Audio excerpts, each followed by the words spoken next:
Is Terrance Crawford trying to cash out? He says that he now wants a Manny Pacquiao fight.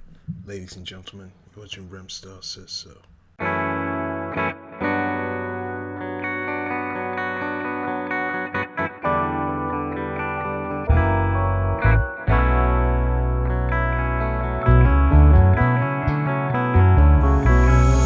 I think it's time that Terrance Crawford really needs to understand that he played himself. Signing that new long-term deal with Bob Arum and ESPN Top Rank really fucked himself over. Terrance Crawford is now saying that he wants to fight either a Spence or a Pacquiao next, and I think Pacquiao is top of his list. Bob Arum has already said that he won't be fighting any of the top names at 147 in the United States, simply because it's just not going to work financially. If you're going to fight one of the big boys, you need to pack out the crowds, you want to have all your sponsors there, and you want to be making serious money. You're not going to be able to do that currently anywhere in the United States because of the current pandemic. And I think Terrance Crawford knows that. When Terrance Crawford decided to sign that new deal, he basically shut the nail on the coffin of him fighting anybody of note. He wasn't fighting Spence, he wasn't fighting Pacquiao, he wasn't fighting Furman, he wasn't fighting Broner. We all know the history between Bob Arum and Al Heyman. Aaron hates Heyman, and Heyman doesn't say anything. Al Heyman doesn't need his fighters to fight Bob Arum fighters, especially at 147. Al Heyman holds all the keys to the castle at 147, apart from the WBO title, and realistically, nobody cares. Right now, Al Heyman has got the WBA Super, the IBF, and the WBA champion all over on his side of the street at the PBC. If he was really that desperate, he would have made a fight. Errol Spence is now becoming a key pay-per-view star, and Manny Pacquiao is still the draw for the lower weight fighters. Why exactly does Al Heyman need any of these guys to fight for the WBO title? In fact, it wasn't that long ago PBC went to war with the WBO. They don't need it, especially at 147. They hold the cards. Al Heyman has monopolized almost the 147 division, and anybody who really wants to be anybody at that level has to go and see Uncle Al. I don't really know what Terrance Crawford is playing at now, and I was discussing this with one of my mates yesterday actually, and it was who do you think would win between Terrance Crawford or Manny Pacquiao? So my questioning was, well, if the fight's happening on the PBC, probably Pacquiao. If it happens on ESPN, probably Crawford. My next response was, is this a clean fight? My friend's like, what do you mean? Well, I think it's clear as day Manny Pacquiao doesn't get drugs tested in his fights. So, if Manny Pacquiao's going juice to the nines in a world championship unification fight, I'd probably fancy Manny Pacquiao to somehow magically roll back the years and beat Terrance Crawford convincingly on points. There's so many factors that you have to factor in a Manny Pacquiao fight. When you look at Manny Pacquiao's last two opponents, Adrian Broner, Keith Thurman, these two fighters, they both had to agree to going into a fight without drug testing and going into a fight where they wasn't 100% sure if, they were going to have a fair crack of the whip, but knowing full well that they were going to get the biggest payday of their career, these two opponents sort of looked past the treachery of Manny Pacquiao and decided to go for it. That is what happens when you fight Manny Pacquiao. Unfortunately, people don't like to hear it, but he is the draw. Manny Pacquiao is the A-side at 147, and even Errol Spence would have to concede it if he wanted the Pacquiao fight. Terrance Crawford is nobody at 147. He's no one at that weight. He's done nothing at that weight, and he doesn't deserve to have any of the big fights. Let's be honest, he moved up and he knocked out Jeff Horn in his first fight. That was 2 years ago.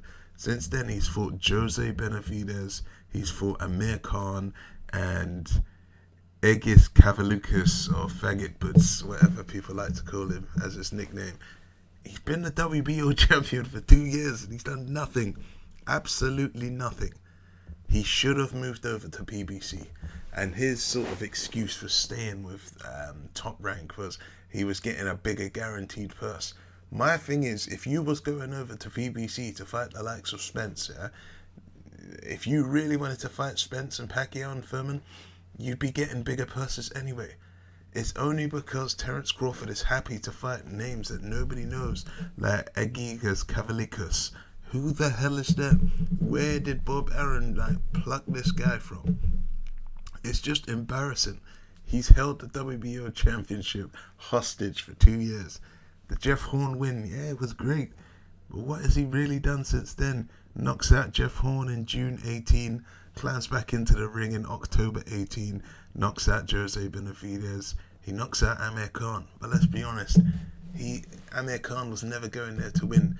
And on top of that, from what I've been told, Amir Khan earned more money for the fight than he did. Amir Khan got a flat fee of $7 million, and I think Terrance Crawford's purse for that fight was about 3.5, 4. Crawford is playing himself. He doesn't want to fight Furman. He doesn't want to fight Spence. He doesn't want to fight Brook. He doesn't want to fight Porter. If he wanted those fights, he would have crossed the street and signed with the PBC. All Terrance Crawford wants to do is fight absolutely nobodies for $3 million a pop and complain that people are ducking him. Let's be honest, Terrance Crawford, yes, he was amazing at 140. He unified the division. He became undisputed. Terrance Crawford at 147, it's a who cares? Like, what have you done for me lately? Terrance Crawford complains that he's no longer number one pound for pound, but realistically, look at the work, look at the body of work that Canelo is putting together. How long can Terrance Crawford really ride off the coattails of being undisputed at 140, especially with the level of opponents at 140 at the time? Maybe Terrance Crawford should go back down to 140 and unify that division again, because he'd probably get some better fights down there. He isn't fighting anybody at 147 and he's wasting his time. If he wanted to fight Pacquiao, he'd probably have to take a 35% split, which he probably wouldn't want. Terrance Crawford saying that he deserves 50-50, and realistically, does he? I mean, yes, he's undefeated. Yes, he's an exciting fighter, but he doesn't bring any money to the table. He's been on pay-per-view twice and he's flopped twice. Nobody cares about Terrance Crawford apart from us hardcore boxing fans. People that listen to my channel. People that listen to boxing fan channels that don't just suck off AJ and other big names. People who actually like purist boxers. But there isn't enough of them. That's why Terrance Crawford ain't getting the big bucks. That's why he decided to stay with Arum and get a big guarantee first so he can fight whoever it is, a plumber, a carpenter, a chippy. He can do whatever he wants to because his fight purses are guaranteed. He's got a very similar deal to those over at DAZN that sign those long-term contracts where they can fight a bum every 6 months if they want to and know that their salary is pretty much guaranteed. If I was Crawford, I'd get himself out of that deal, go over to PBC before it's too late. Terrance Crawford's 32 years old. He really needs to start thinking about himself and thinking about his career, his legacy. If you didn't want to fight anybody at 147, why go up to 147? To me, he's just wasting his complete time in his life. Crawford, fix up, mate. You're going to be 33 in September and your career is dwindling to nothing. You at 147 is nothing, mate. You really need to accept that. If I was Terrance Crawford's advisors, I'd find a way to get him out of that contract, get him to 147, let him go and have a round robin with the likes of Spence, Brook, Furman, Pacquiao, Broner. I don't know what's going on over at ESPN Top Rank, but those checks must be tasty because he is playing himself. Anyway, guys, let me know your thoughts on this situation. Hit like, hit subscribe, share the video. That's the end of the show because Remstar says so.